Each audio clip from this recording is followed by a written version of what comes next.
ఈరోజు ఎవరైతే నిన్ను చూసి నేను తక్కువగా మాట్లాడుతున్నారో, ఎవరైతే నిన్ను చూసి హేళన చేస్తున్నారో, ఒకప్పుడు వాళ్లే నిన్ను చూసి నువ్వు ఉండడాన్ని బట్టే, నువ్వు ఈ ప్రాంతంలో ఉండడాన్ని బట్టి, మా మధ్యన ఉండడాన్ని బట్టే దేవుడు మా క్షేమాన్ని భద్రతనిచ్చాడు, నువ్వు ఒక ఆశీర్వాదకరంగా మా మధ్య ఉన్నావు అని చెప్పే రోజు రాబోతుంది.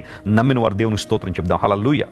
కృంగిపోవద్దు, అధైర్యపడద్దు. యోసేపు చెరసాల్లో ఉన్నప్పుడు చాలా మంది అతను చూసి ఇతను నిజంగానే నేరం చేసి ఉంటాడు, ఇతను నిజంగానే తన యజమానురాలను ఏదో ఇబ్బంది పెట్టి ఉంటాడు, అందరూ బట్టి వచ్చాడని చాలా మంది యోసేపును వేలు పెట్టి చూపించిన వాళ్ళు ఉండొచ్చు.